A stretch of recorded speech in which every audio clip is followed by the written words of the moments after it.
Perkenalkan, nama saya Rizko Sembiring, dan pada video kali ini merupakan video evaluasi pembelajaran tentang Project Risk Management. Nah, apa itu Project Risk Management? Project Risk Management adalah konsep untuk manajemen risiko dalam sebuah proyek. Nah, apa itu risiko? Risiko itu seperti di mana sebuah proyek pasti risiko dalam artian memiliki risiko dalam artian sebuah proyek pasti ada kemungkinan-kemungkinan, baik itu kemungkinan baik atau kemungkinan buruk, di mana itu merupakan balancingnya, keseimbangan antara proyek, di mana pasti eh, kita tidak bisa mengasumsi yakin bahwa saya proyek itu pasti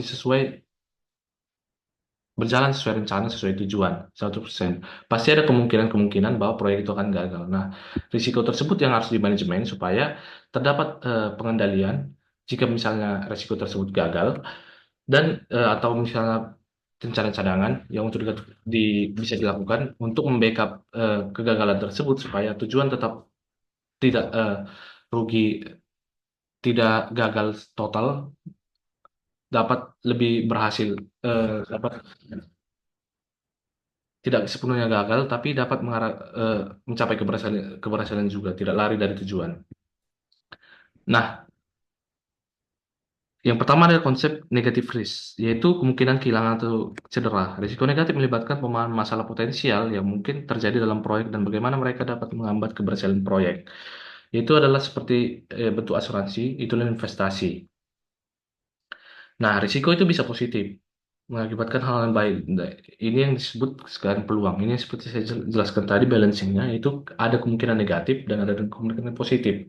Nah, kita tidak bisa mengetahui bakal kemungkinan itu negatif atau positif, tapi kita lebih baik, cara yang baik adalah kita mempersiapkan jika keduanya terjadi. Jika yang positif terjadi, itu sudah pasti merupakan hal bagus, karena itu adalah tujuan kita. Itu yang kita harapkan. Nah, jika negatif yang bagus, itu harus kita persiapkan cadangan untuk menghadapi tersebut. Karena jika tidak dipersiapkan, tiba-tiba itu terjadi, maka kita akan kewalahan dan itu akan menyebabkan kerugian dalam proyek tersebut. Nah, terdapat 6 proses manajemen risiko, yaitu planning, yaitu planning merencanakan, identifying, yaitu mengidentifikasi, performing qualitative risk dan performing quantitative risk, kemudian planning risk response untuk menghadapi respon tersebut, dan controlling seperti implementing response dan monitoring. Yang pertama itu planning, yaitu keluarannya itu rencana yang mendasarkan prosedur ini untuk merencanakan bagaimana manajemen risiko yang terjadi. Output dari proses ini yaitu daftar dari risiko-risiko tersebut yang dikenal dengan risk register.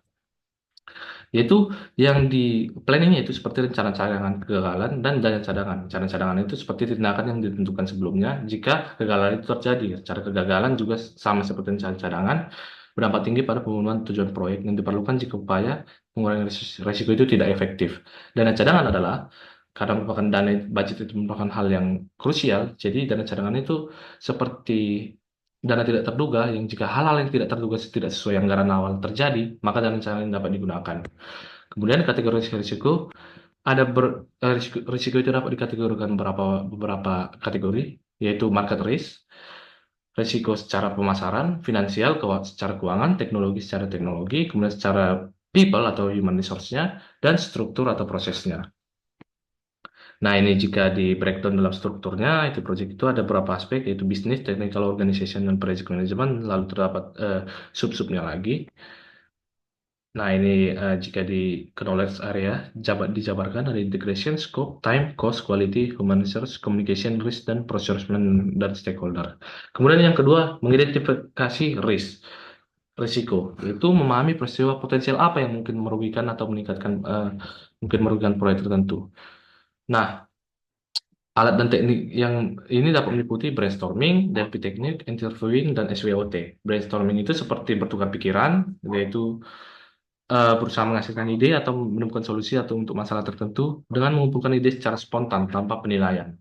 Kemudian DLP teknik yaitu melibatkan ahli-ahli yang membuat prediksi tentang perkembangan masa depan, seperti memberikan masukan independen dan anonim tentang acara mendatang.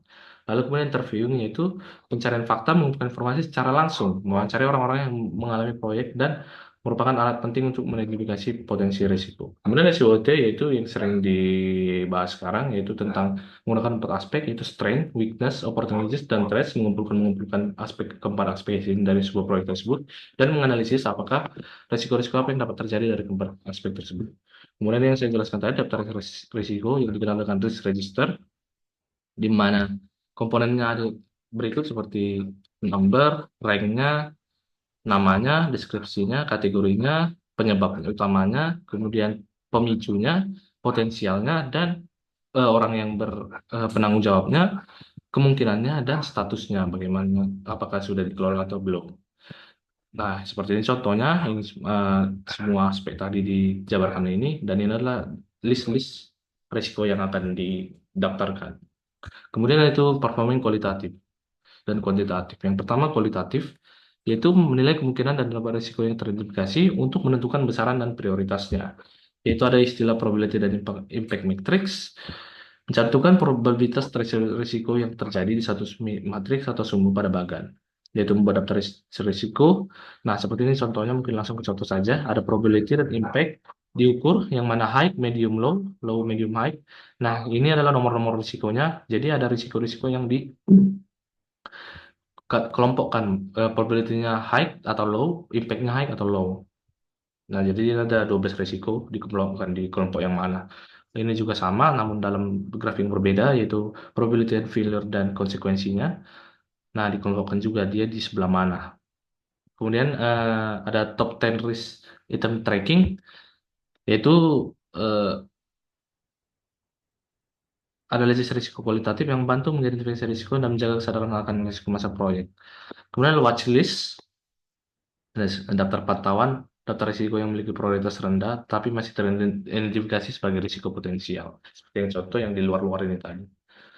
Kemudian performing quantitative risk. Ini yang kuantitatifnya, yaitu mungkin langsung ke contohnya saja, seperti ini. Expected monetary value, ada istilahnya decision tree. Ini adalah metode-metodenya. Decision tree, EMV.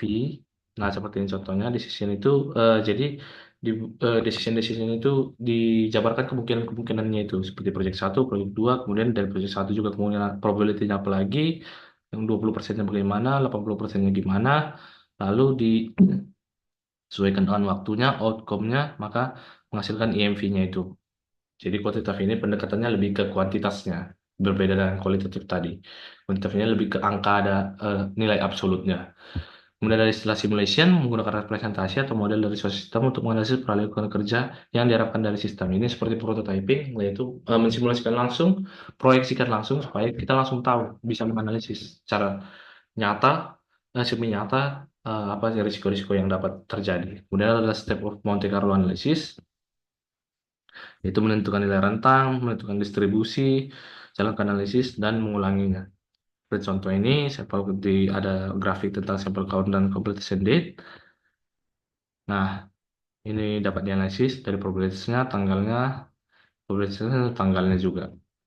Kemudian ada sensitive analysis, yaitu teknik yang digunakan untuk menunjukkan efek mengubah satu lebih variabel pada suatu hasil.